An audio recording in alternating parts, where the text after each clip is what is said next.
HSC পরীক্ষা শুরুর প্রথম দিনই ঢাকা শিক্ষা বোর্ডে হৃদয় বিদারক এক ঘটনা ঘটেছে।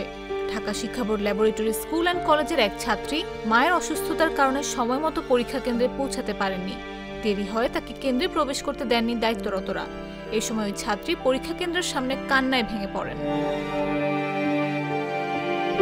বৃহস্পতিবার সকাল 10টায় সারা দেশে একযোগে এইচএসসি ও সমমান পরীক্ষা শুরু হয়। ওই ছাত্রীর পরীক্ষা কেন্দ্র ছিল রাজধানীর সরকারি মিরপুর বাংলা কলেজ, কিন্তু মায়ের মেজর স্ট্রোকের কারণে কেন্দ্রে পৌঁছাতে তার 1.5 ঘন্টা দেরি হয়।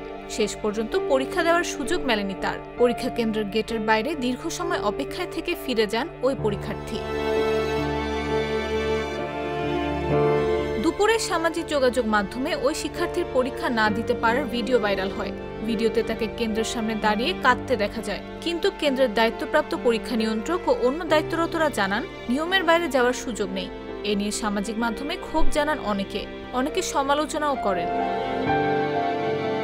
তবে শিক্ষার্থী তার এই পরীক্ষাটি দেওয়ার সুযোগ পেতে পারেন বলে জানিয়েছেন সুপ্রিম কোর্টের জ্যেষ্ঠ আইনজীবী ও বাংলাদেশ বার কাউন্সিলের নেতা রুহুল কুদ্দুস কাজল।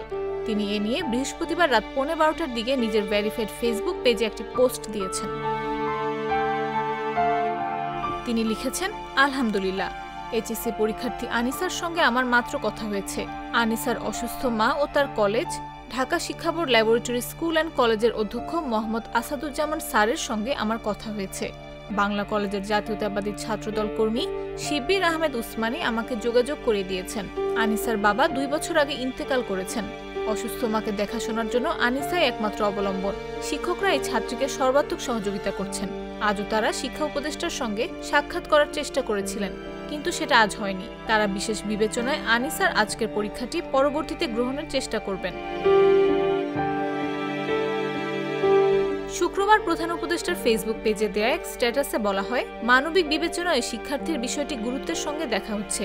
বাংলা প্রথম পত্রের পরীক্ষা নেওয়ার বিষয়টি পাবলিক পরীক্ষা গ্রহণ সংক্রান্ত আইন ও বিধির আলোকে সমাধানের চেষ্টা করা হচ্ছে। তার এই দুঃসময় আমরাও সমব্যথী। এ পরীক্ষার্থী আনিসাকে উদ্বিগ্ন না হতে অনুরোধ জানানো হয় ওই স্ট্যাটাসে। জাগো নিউজ, ঢাকা।